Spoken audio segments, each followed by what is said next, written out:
pourrais te présenter en quelques mots? Alors, en quelques mots, donc je m'appelle François Rey, j'ai 37 ans, je suis ingénieur généraliste, diplômé de l'école du CESI. D'accord. Et donc, à travers l'apprentissage que j'ai pu mener dans le cadre de mon école d'ingénieur, je me suis spécialisé dans l'informatique. Et à la sortie de l'école, j'ai fait différentes missions en tant que consultant et ça m'a permis de me spécialiser dans la monétique en particulier. Si tu devais décrire ton quotidien aujourd'hui, Alors mon quotidien, parce que ingénieur généraliste, en fait, c'était une formation plutôt axée sur la gestion de projet, avec moins de technique que des écoles spécialisées dans un domaine en particulier. Mais à la sortie d'école, du coup, j'ai été consultant. Alors, consultant, c'est quoi consultant? Consultant, c'est accompagner le client soit dans la mise en place de projets innovants, soit dans l'amélioration de leurs process, des process existants. ok. Mais j'utilise le terme de consultant, je n'ai pas un mot-clé en particulier pour me représenter, parce que consultant c'est assez large et j'ai le sentiment d'être un peu un couteau suisse. C'est-à-dire que généralement le client me demande de venir, il me présente les problématiques et elles peuvent être très larges les problématiques, hein. Ça peut être des problématiques techniques, organisationnelles, humaines, et après j'analyse l'environnement dans lequel j'évolue. J'essaye de trouver les solutions les plus appropriées pour répondre à sa problématique, en fonction des moyens qui sont à ma disposition, et puis après j'y réponds. Et donc c'est pas forcément de l'informatique pure et dure, de la monétique pure et dure, ça peut toucher un peu à tout dans l'entreprise. Mais le domaine global de la clientèle dans laquelle j'interviens, c'est de la monétique. Qu'est-ce qui te motive au quotidien dans ce métier? Ce qui me motive, enfin ce qui me stimule le plus, c'est d'être confronté à des problématiques critiques chez le client. Donc généralement les problématiques critiques c'est sur des problématiques pas projet, hein, plutôt des problématiques de production.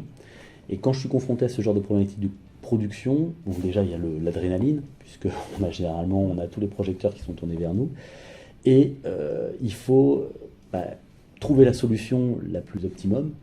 Donc, de toute façon, généralement je propose un panel de solutions à mon client, il sélectionne une solution, ensuite je la mets en œuvre. Et ce que j'adore hormis l'adrénaline, c'est de pouvoir avoir un retour d'expérience sur la solution que j'ai proposée. Je propose une solution, derrière je la mets en œuvre. Et je regarde si la solution que j'ai proposée, du coup par la mise en œuvre, elle était viable ou pas. Et du coup, j'ai un retour d'expérience sur mon travail et ça c'est quelque chose qui me stimule énormément.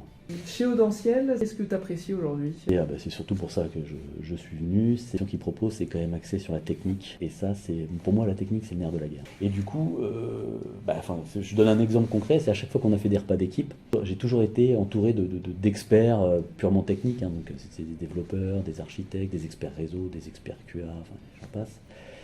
Et c'est vrai que moi, ma personnalité fait que je suis beaucoup plus dans mon élément quand je suis entouré de ces gens-là. Des gens techniques, hein, pas seulement fonctionnels. Tu peux nous parler d'un projet sur lequel tu as travaillé et dont tu es fier?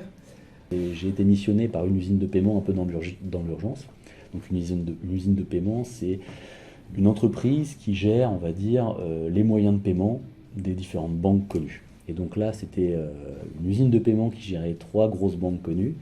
Et un des projets critiques au moment où je suis rentré, au moment où ils m'ont fait venir, qui aurait dû commencer à stopper parce que c'est un projet de migration, donc je vais l'expliquer. Hein. Donc c'est des automates bancaires qui sont connectés à des serveurs, c'est le principe de fonctionnement de l'automate bancaire, à des serveurs qui gèrent les automates, mais en même temps qui gèrent le flux transactionnel, les demandes d'autorisation, enfin quand vous faites un retrait, c'est le serveur, par l'intermédiaire d'autres serveurs ensuite, qui vous dit oui ou non pour le retrait.